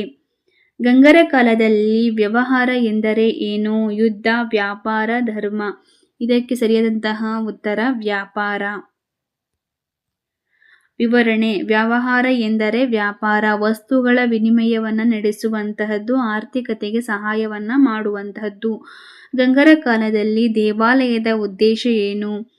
ಯುದ್ಧ, ಪೂಜೆ, ವ್ಯಾಪಾರ, ಶಿಕ್ಷಣ. ಇದಕ್ಕೆ ಸರಿಯಾದಂತಹ ಉತ್ತರ ಪೂಜೆ. ವಿವರಣೆ: ದೇವಾಲಯ ಪೂಜೆಗೆ ಬಳಸಲಾಗುತ್ತಿತ್ತು, ಧಾರ್ಮಿಕ ಕೇಂದ್ರವಾಗಿತ್ತು, ಜನರು ಭಕ್ತಿಯಿಂದ ದೇವಾಲಯಕ್ಕೆ ಭೇಟಿ ನೀಡುತ್ತಿದ್ದರು. ಗಂಗರ ಕಾಲದಲ್ಲಿ ಕಾವೇರಿಯ ಮಹತ್ವ ಏನು? ಆಯ್ಕೆಗಳು: ಯುದ್ಧ, ನೀರಾವರಿ, ವ್ಯಾಪಾರ. ಇದಕ್ಕೆ ಸರಿಯಾದಂತಹ ಉತ್ತರ ನೀರಾವರಿಗೆ ಕಾವೇರಿ ನದಿಯು ಮಹತ್ವತೆಯನ್ನು ಪಡೆದಿತ್ತು. ವಿವರಣೆ: ಕಾವೇರಿ ನೀರಾವರಿಯ ಪ್ರಮುಖ ಮೂಲ, ಕೃಷಿಗೆ ಸಹಾಯವನ್ನ ಮಾಡಿತು, ಆರ್ಥಿಕತೆ ಬೆಳವಣಿಗೆ ಕಾಣುವುದಕ್ಕೆ ಕಾರಣವಾಯಿತು. ಗಂಗರ ಕಾಲದಲ್ಲಿ ರಾಜ್ಯಾಭಿಷೇಕ ಎಂದರೆ ಏನು? ರಾಜ್ಯಾಭಿಷೇಕ ಎಂದರೆ ಇದಕ್ಕೆ ಸರಿಯಾದಂತಹ ಉತ್ತರ ಪಟ್ಟಾಭಿಷೇಕ. ವಿವರಣೆ: ರಾಜ್ಯಾಭಿಷೇಕ ಎಂದರೆ ಪಟ್ಟಾಭಿಷೇಕ, ರಾಜನನ್ನು ಅಧಿಕಾರಕ್ಕೆ ತರುತ್ತಾರೆ, ಧಾರ್ಮಿಕ ವಿಧಿವಿಧಾನಗಳ ಮುಖಾಂತರ ಅಧಿಕಾರಕ್ಕೆ ತರುವಂತಹ ಆಚರಣೆಯಾಗಿರುತ್ತದೆ. ಗಂಗರ ಕಾಲದಲ್ಲಿ ಶಿಲ್ಪ ಎಂದರೆ ಏನು? ಶಿಲ್ಪ ಎಂದರೆ ಕಲೆ. ವಿವರಣೆ: ಶಿಲ್ಪ ಎಂದರೆ ಕಲೆ, ಪ್ರತಿಮೆಗಳು ನಿರ್ಮಿಸುವಂತಹದ್ದು. ಜೈನ ಶಿಲ್ಪಕಲೆ ಪ್ರಸಿದ್ಧವಾಗಿತ್ತು. ಗಂಗರ ಕಾಲದಲ್ಲಿ ಮಾರುಕಟ್ಟೆಯ ಉದ್ದೇಶ ಏನಾಗಿತ್ತು? ಆಯ್ಕೆಗಳು: ಯುದ್ಧ, ವ್ಯಾಪಾರ, ಪೂಜೆ, ಶಿಕ್ಷಣ. ಇದಕ್ಕೆ ಸರಿಯಾದಂತಹ ಉತ್ತರ ವ್ಯಾಪಾರ. ವಿವರಣೆ: ಮಾರುಕಟ್ಟೆ ವ್ಯಾಪಾರದ ಕೇಂದ್ರ, ವಸ್ತುಗಳ ಖರೀದಿ ಮಾರಾಟವನ್ನು ನಡೆಸುವಂತಹದ್ದು. ಆರ್ಥಿಕತೆಗೆ ಇದು ಸಹಾಯವನ್ನ ಮಾಡಿತು. ಗಂಗರ ಕಾಲದಲ್ಲಿ ರಾಜಮನೆತನ ಎಂದರೆ ಏನು? ಆಯ್ಕೆಗಳು: ಮನೆ, ರಾಜಕುಟುಂಬ, ಗ್ರಾಮ, ಮಠ. ಇದಕ್ಕೆ ಸರಿಯಾದಂತಹ ಉತ್ತರ ರಾಜಕುಟುಂಬ. ಇದನ್ನ ರಾಜಮನೆತನ ಅಂತ ಕರಿತಾ ಇದ್ದರು. ವಿವರಣೆ: ರಾಜಮನೆತನ ರಾಜನ ಕುಟುಂಬ ಅವರ ಆಡಳಿತವನ್ನ ನಡೆಸುವಂತಹದ್ದು. ಸಾಮ್ರಾಜ್ಯದ ಒಂದು ಕೇಂದ್ರವಾಗಿತ್ತು. ಗಂಗರ ಕಾಲದಲ್ಲಿ ವಿದ್ಯಾರ್ಥಿ ಎಲ್ಲೆಲ್ಲಿ ಕಲಿಯುತ್ತಿದ್ದನು? ಗಂಗರ ಕಾಲದಲ್ಲಿ ವಿದ್ಯಾರ್ಥಿಯು ಮಠಗಳಲ್ಲಿ ವಿದ್ಯಾಭ್ಯಾಸವನ್ನ ಮಾಡುತ್ತಿದ್ದನು. ವಿವರಣೆ: ಮಠಗಳಲ್ಲಿ ವಿದ್ಯಾರ್ಥಿಗಳು ಕಲಿಯುತ್ತಿದ್ದರು, ಪಂಡಿತರು ಬೋಧಿಸುತ್ತಿದ್ದರು. ಇಲ್ಲಿ ಧಾರ್ಮಿಕ ಶಿಕ್ಷಣ ಮುಖ್ಯವಾಗಿತ್ತು. ಗಂಗರ ಕಾಲದಲ್ಲಿ ಕೋಟೆಯ ಉದ್ದೇಶ ಏನು? ಗಂಗರ ಕಾಲದಲ್ಲಿ ಕೋಟೆಯ ಉದ್ದೇಶ ರಕ್ಷಣೆಯಾಗಿತ್ತು. ವಿವರಣೆ: ಕೋಟೆಗಳು ರಕ್ಷಣೆಗೆ ನಿರ್ಮಿಸಲ್ಪಟ್ಟವು. ಶತ್ರುಗಳಿಂದ ರಕ್ಷಣೆಯನ್ನ ಪಡೆಯಬೇಕು ಎನ್ನುವುದಕ್ಕೋಸ್ಕರ ರಾಜ್ಯದ ಒಂದು ಭದ್ರತೆ ಇಲ್ಲಿ ಮುಖ್ಯವಾಗಿತ್ತು. ಗಂಗರ ಕಾಲದಲ್ಲಿ ಸೈನ್ಯ ಎಂದರೆ ಏನು? ಆಯ್ಕೆಗಳು: ರೈತರು, ಸೇನೆ, ವ್ಯಾಪಾರಿಗಳು, ಪಂಡಿತರು. ಇದಕ್ಕೆ ಸರಿಯಾದಂತಹ ಉತ್ತರ ಸೇನೆ. ವಿವರಣೆ: ಸೈನ್ಯ ಎಂದರೆ ಸೇನೆ. ಯುದ್ಧಗಳಲ್ಲಿ ಭಾಗವಹಿಸುವಂತಹ ರಾಜ್ಯನನ್ನ ರಕ್ಷಿಸುವಂತವರಿಗೆ ಸೈನ್ಯ ಎಂದು ಕರೆಯಲಾಗುತ್ತಿತ್ತು. ಗಂಗರ ಕಾಲದಲ್ಲಿ ಪಂಡಿತ ಯಾರು? ಆಯ್ಕೆಗಳು: ಸೈನಿಕ, ವಿದ್ಯಾವಂತ, ರೈತ, ವ್ಯಾಪಾರಿ. ಇದಕ್ಕೆ ಸರಿಯಾದಂತಹ ಉತ್ತರ ವಿದ್ಯಾವಂತನನ್ನ ಪಂಡಿತ ಎಂದು ಕರೆಯಲಾಗುತ್ತಿತ್ತು. ವಿವರಣೆ: ಪಂಡಿತರು ವಿದ್ಯಾವಂತರಾಗಿರಬೇಕಾಗಿತ್ತು. ಧರ್ಮ ಮತ್ತು ಶಿಕ್ಷಣದಲ್ಲಿ ಪರಿಣಿತಿಯನ್ನ ಹೊಂದಿರಬೇಕು ಹಾಗೂ ಇವರಿಗೆ ಸಮಾಜದಲ್ಲಿ ಗೌರವ ಸಿಗುತ್ತಿತ್ತು. ಗಂಗರ ಕಾಲದಲ್ಲಿ ರಾಜ್ಯದ ಮುಖ್ಯಸ್ಥ ಯಾರು? ಆಯ್ಕೆಗಳು: ಮಂತ್ರಿ, ರಾಜ, ರೈತ, ಸೈನಿಕ. ಇದಕ್ಕೆ ಸರಿಯಾದಂತಹ ಉತ್ತರ ರಾಜ. ವಿವರಣೆ: ರಾಜನೇ ರಾಜ್ಯದ ಮುಖ್ಯಸ್ಥ. ಆಡಳಿತವನ್ನ ನಡೆಸುತ್ತಿದ್ದನು ಮತ್ತು ನ್ಯಾಯ ಮತ್ತು ಯುದ್ಧವನ್ನ ನಿರ್ವಹಿಸುತ್ತಿದ್ದನು. ಗಂಗರ ಕಾಲದಲ್ಲಿ ಧಾರ್ಮಿಕ ಕೇಂದ್ರ ಯಾವುದು? ಆಯ್ಕೆಗಳು: ಮಾರುಕಟ್ಟೆ, ಮಠ, ಮನೆ, ಕೋಟೆ. ಇದಕ್ಕೆ ಸರಿಯಾದಂತಹ ಉತ್ತರ ಮಠ. ಇಲ್ಲಿ ಧಾರ್ಮಿಕ ಶಿಕ್ಷಣವನ್ನ ಕೊಡಲಾಗುತ್ತಿತ್ತು. ವಿವರಣೆ: ಮಠ ಧಾರ್ಮಿಕ ಕೇಂದ್ರ, ಪೂಜೆ ಮತ್ತು ಶಿಕ್ಷಣವನ್ನ ನಡೆಸುತ್ತಿದ್ದರು. ಪಂಡಿತರು ಇಲ್ಲಿ ವಾಸವಾಗಿದ್ದರು. ಗಂಗರ ಕಾಲದಲ್ಲಿ ಶಾಸನ ಯಾವುದರ ಮೇಲೆ ಬರೆಯಲಾಗುತ್ತಿತ್ತು? ಆಯ್ಕೆಗಳು: ಕಾಗದ, ಕಲ್ಲು, ಬಟ್ಟೆ, ಮರ. ಗಂಗರ ಕಾಲದಲ್ಲಿ ಶಾಸನಗಳನ್ನ ಕಲ್ಲುಗಳ ಮೇಲೆ ಕೆತ್ತಲಾಗುತ್ತಿತ್ತು. ಶಾಸನಗಳನ್ನ ಕಲ್ಲಿನಲ್ಲಿ ಕೆತ್ತುತ್ತಿದ್ದರು. ಇವು ಶಾಶ್ವತವಾಗಿ ಇದ್ದವು. ಇತಿಹಾಸದ ಮೂಲವಾಗಿ ಇವೆ. ಗಂಗರ ಕಾಲದಲ್ಲಿ ಕೃಷಿಯ ಪ್ರಮುಖ ಸಾಧನ ಯಾವುದು? ಆಯ್ಕೆಗಳು: ಯಂತ್ರ, ಹಳ್ಳಿ ಉಪಕರಣ, ಕಂಪ್ಯೂಟರ್, ವಿಮಾನ. ಇದಕ್ಕೆ ಸರಿಯಾದಂತಹ ಉತ್ತರ ಹಳ್ಳಿ ಉಪಕರಣಗಳು. ಹಳ್ಳಿ ಉಪಕರಣಗಳನ್ನ ಬಳಸುತ್ತಿದ್ದರು. ಕೃಷಿಯ ಮುಖ್ಯ ಉದ್ಯೋಗವಾಗಿತ್ತು. ಇವರು ಹಲವಾರು ಹಳ್ಳಿ ಉಪಕರಣ ಸಾಧನಗಳು ಸರಳವಾಗಿದ್ದವು. ಗಂಗರ ಕಾಲದಲ್ಲಿ ಧರ್ಮದ ಉದ್ದೇಶ ಏನು? ಆಯ್ಕೆಗಳು: ಯುದ್ಧ, ನೈತಿಕತೆ, ವ್ಯಾಪಾರ, ಆಟ. ಇದಕ್ಕೆ ಸರಿಯಾದಂತಹ ಉತ್ತರ ನೈತಿಕತೆ ಒಂದು ಧರ್ಮದ ಉದ್ದೇಶವಾಗಿತ್ತು. ಧರ್ಮ ನೈತಿಕತೆಯನ್ನ ಬೋಧಿಸುತ್ತಿದ್ದರು ಮತ್ತು ಸಮಾಜದ ಒಂದು ಮಾರ್ಗದರ್ಶಕರನ್ನಾಗಿ ಮಾಡುತ್ತಿದ್ದವು. ಜೀವನ ಶೈಲಿಯನ್ನ ಒಂದು ಉತ್ತಮ ರೀತಿಯಾಗಿ ನಿರ್ಧರಿಸುವಂತಿತ್ತು. ಗಂಗರ ಕಾಲದಲ್ಲಿ ಬಸದಿಯಲ್ಲಿ ಏನು ನಡೆಯುತ್ತಿತ್ತು? ಗಂಗರ ಕಾಲದಲ್ಲಿ ಬಸದಿಯಲ್ಲಿ ಪೂಜೆಯನ್ನ ಮಾಡಲಾಗ್ತಾ ಇತ್ತು. ವಿವರಣೆ: ಬಸದಿ ಜೈನರ ಒಂದು ಪೂಜಾ ಸ್ಥಳ. ಸಾಧುಗಳು ಇಲ್ಲಿ ವಾಸವಾಗಿದ್ದರು. ಧಾರ್ಮಿಕ ಕಾರ್ಯಗಳು ಕೂಡ ಇಲ್ಲಿ ನಡೆಸಲಾಗುತ್ತದೆ. ಗಂಗರ ಕಾಲದಲ್ಲಿ ಸಾಹಿತ್ಯವನ್ನ ಯಾರು ರಚನೆ ಮಾಡ್ತಾ ಇದ್ರು? ಸಾಹಿತ್ಯವನ್ನ ಗಂಗರ ಕಾಲದಲ್ಲಿ ಪಂಡಿತರು ರಚನೆ ಮಾಡ್ತಾ ಇದ್ರು. ವಿವರಣೆ: ಪಂಡಿತರು ಸಾಹಿತ್ಯವನ್ನ ರಚಿಸುತ್ತಿದ್ದರು ಮತ್ತು ಜೈನ ಸಾಹಿತ್ಯ ಬೆಳವಣಿಗೆ ಇಲ್ಲಿ ಕಂಡಿತು. ಶಿಕ್ಷಣಕ್ಕೆ ಇವರು ಮಾಡುವಂತಹ ಸಾಹಿತ್ಯಗಳು ಸಹಾಯವಾಯಿತು. ಗಂಗರ ಕಾಲದಲ್ಲಿ ಸಮಾಜ ಯಾವುದರ ಮೇಲೆ ಆಧಾರಿತವಾಗಿತ್ತು? ಧರ್ಮದ ಮೇಲೆ ಸಮಾಜ ಆಧಾರಿತವಾಗಿತ್ತು. ವಿವರಣೆ: ಸಮಾಜ ಧರ್ಮ ಆಧಾರಿತವಾಗಿತ್ತು. ಜೈನ ಧರ್ಮ ಪ್ರಭಾವ ಹೆಚ್ಚಾಗಿತ್ತು. ನೈತಿಕ ಮೌಲ್ಯಗಳು ಇಲ್ಲಿ ಮುಖ್ಯವಾಗಿದ್ದವು. ಗಂಗರ ಕಾಲದಲ್ಲಿ ವ್ಯಾಪಾರ ಯಾವ ಸ್ಥಳದಲ್ಲಿ ನಡೆಯುತ್ತಿತ್ತು? ಗಂಗರ ಒಂದು ವ್ಯಾಪಾರ ಯಾವ ಒಂದು ಸ್ಥಳದಲ್ಲಿ ನಡೆಯುತ್ತಿತ್ತು ಎಂದರೆ ಮಾರುಕಟ್ಟೆಯಲ್ಲಿ ನಡೆಯುತ್ತಿತ್ತು. ಮಾರುಕಟ್ಟೆಯಲ್ಲಿ ವ್ಯಾಪಾರವನ್ನ ನಡೆಸುತ್ತಿದ್ದರು. ವಸ್ತುಗಳ ವಿನಿಮಯ ನಡೆಸುತ್ತಿದ್ದರು. ಆರ್ಥಿಕತೆ ಇದು ಬಹಳಷ್ಟು ಬೆಳವಣಿಗೆಯನ್ನು ಕಾಣುವುದಕ್ಕೆ ಸಾಧ್ಯವಾಯಿತು. ಗಂಗರ ಕಾಲದಲ್ಲಿ ರಾಜ್ಯ ಯಾವ ಉದ್ದೇಶವನ್ನ ನಡೆಸುತ್ತಿದ್ದರು? ಆಡಳಿತದ ಒಂದು ಉದ್ದೇಶವನ್ನ ನಡೆಸುತ್ತಿದ್ದರು. ರಾಜ್ಯ ಆಡಳಿತಕ್ಕಾಗಿ ನಿರ್ಮಿತವಾದಂತಹ ಜನರನ್ನ ನಿಯಂತ್ರಿಸುತ್ತಿದ್ದನು. ಸಂಸ್ಥೆಯನ್ನ ನಿರ್ವಹಿಸುತ್ತಿದ್ದನು. ಗಂಗರ ಕಾಲದಲ್ಲಿ ಶಿಕ್ಷಣದ ಒಂದು ಉದ್ದೇಶ ಏನಾಗಿತ್ತು ಅಂತಂದ್ರೆ ಜ್ಞಾನವನ್ನ ಪಡೆಯುವಂತಹದ್ದು. ಶಿಕ್ಷಣ ಜ್ಞಾನವನ್ನ ನೀಡುವಂತಹದ್ದು. ಮಠಗಳಲ್ಲಿ ಕಲಿಸಲಾಗುತ್ತಿತ್ತು. ಧರ್ಮದ ಜ್ಞಾನ ಇಲ್ಲಿ ಮುಖ್ಯವಾಗಿತ್ತು. ಗಂಗರ ಕಾಲದಲ್ಲಿ ರಾಜನ ಮುಖ್ಯ ಕರ್ತವ್ಯ ಏನಾಗಿತ್ತು? ಆಡಳಿತವನ್ನ ನಡೆಸುವಂತಹದ್ದು. ರಾಜ ಆಡಳಿತದ ಒಂದು ನಡೆಸುವಂತಹ ಒಬ್ಬ ಮುಖ್ಯಸ್ಥನಾಗಿದ್ದು ನ್ಯಾಯ ಮತ್ತು ಯುದ್ಧವನ್ನ ನೋಡಿಕೊಳ್ಳುತ್ತಿದ್ದನು. ರಾಜ್ಯದ ಅಭಿವೃದ್ಧಿಗೆ ಹೊಣೆಗಾರನಾಗಿದ್ದನು. ಗಂಗರ ಕಾಲದಲ್ಲಿ ಸೈನಿಕನ ಕರ್ತವ್ಯ ಏನಾಗಿತ್ತು? ಆಯ್ಕೆಗಳು: ಕೃಷಿ, ರಕ್ಷಣಾ, ವ್ಯಾಪಾರ, ಶಿಕ್ಷಣ. ಇದಕ್ಕೆ ಸರಿಯಾದಂತಹ ಉತ್ತರ ರಕ್ಷಣೆ ಸೈನಿಕನ ಒಂದು ಕರ್ತವ್ಯವಾಗಿತ್ತು. ಸೈನಿಕರು ರಾಜ್ಯವನ್ನ ರಕ್ಷಿಸುತ್ತಾರೆ. ಯುದ್ಧಗಳಲ್ಲಿ ಪಾಲ್ಗೊಳ್ಳಬೇಕಾಗಿತ್ತು. ಭದ್ರತೆಯನ್ನ ಕಾಪಾಡಬೇಕಾಗಿತ್ತು. ಗಂಗರ ಕಾಲದಲ್ಲಿ ಪಂಡಿತನ ಕೆಲಸ ಏನು? ಪಂಡಿತನ ಕೆಲಸ ಬೋಧನೆಯನ್ನ ಮಾಡುವಂತಹದ್ದು. ಪಂಡಿತರು ಬೋಧನೆ ಮಾಡುತ್ತಾರೆ. ಧರ್ಮ ಮತ್ತು ವಿದ್ಯೆಯನ್ನ ಕಲಿಸುತ್ತಾರೆ.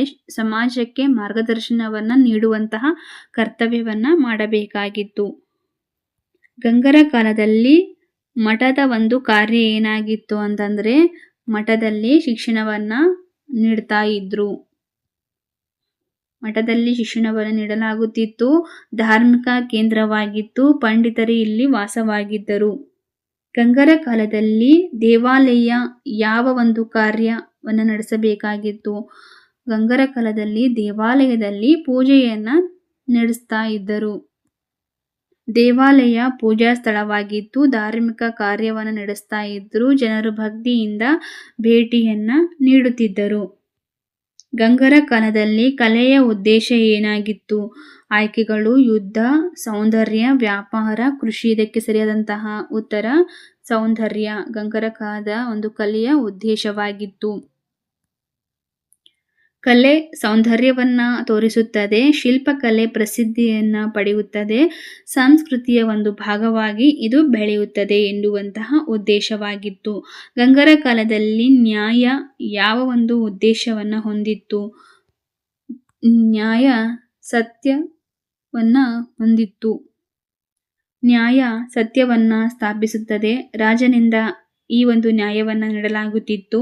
ಸಮಾಜದಲ್ಲಿ ಶಾಂತಿಯನ್ನ ಕಾಪಾಡುತ್ತಿತ್ತು. ಗಂಗರ ಕಾಲದಲ್ಲಿ ತೆರಿಗೆಯ ಉದ್ದೇಶ ಏನಾಗಿತ್ತು? ಆಯ್ಕೆಗಳು: ಯುದ್ಧ, ಆದಾಯ, ಪೂಜೆ, ಆಟ. ಇದಕ್ಕೆ ಸರಿಯಾದಂತಹ ಉತ್ತರ ಆದಾಯ. ಒಂದು ರಾಜ್ಯದ ಆದಾಯಕ್ಕೋಸ್ಕರ ತೆರಿಗೆಯನ್ನ ಹಾಕಲಾಗುತ್ತಿತ್ತು. ತೆರಿಗೆಯ ಉದ್ದೇಶವಾಗಿತ್ತು. ತೆರಿಗೆ ರಾಜ್ಯದ ಆದಾಯ ಜನರಿಂದ ಸಂಗ್ರಹಿಸಲಾಗುತ್ತಿತ್ತು. ಆಡಳಿತಕ್ಕೆ ಬಳಸಲಾಗುತ್ತಿತ್ತು. ಗಂಗರ ಕಾಲದಲ್ಲಿ ಸಂಸ್ಕೃತಿಯ ಉದ್ದೇಶ ಏನು? ಆಯ್ಕೆಗಳು: ಯುದ್ಧ, ಜೀವನ ಶೈಲಿ, ವ್ಯಾಪಾರ, ಕೃಷಿ. ಸರಿಯಾದಂತಹ ಉತ್ತರ ಜೀವನ ಶೈಲಿ. ವಿವರಣೆ: ಸಂಸ್ಕೃತಿ ಜೀವನ ಶೈಲಿಯನ್ನ ತೋರಿಸುತ್ತದೆ. ಆಚಾರ ವಿಚಾರವನ್ನ ಒಳಗೊಂಡಿದೆ. ಸಮಾಜದ ಗುರುತು ಇದಾಗಿದೆ. ಗಂಗರ ಕಾಲದಲ್ಲಿ ಇತಿಹಾಸ ಯಾವ ಮೂಲವಾಗಿದೆ? ಗಂಗರ ಕಾಲದ ಇತಿಹಾಸದ ಮೂಲ ಶಾಸನ. ವಿವರಣೆ: ಶಾಸನಗಳು ಇತಿಹಾಸದ ಒಂದು ಮುಖ್ಯ ಮೂಲವಾಗಿದೆ. ಕಲ್ಲಿನಲ್ಲಿ ಕೆತ್ತಲ್ಪಟ್ಟಿದೆ. ರಾಜಕೀಯ ಮಾಹಿತಿಯನ್ನ ನೀಡುತ್ತದೆ. ಮುಂಬರುವ ಎಲ್ಲ ಸ್ಪರ್ಧಾತ್ಮಕ ಪರೀಕ್ಷೆಗಳ ತಯಾರಿಗಾಗಿ ಪ್ರಗತಿಪಥ ಪಾಠಶಾಲೆ ಯೂಟ್ಯೂಬ್ ಚಾನಲನ್ನು ಸಬ್ಸ್ಕ್ರೈಬ್ ಮಾಡಿ, ಶೇರ್ ಮಾಡಿ. ಈ ವಿಡಿಯೋವನ್ನು ನೋಡಿದ್ದಕ್ಕಾಗಿ ಧನ್ಯವಾದಗಳು.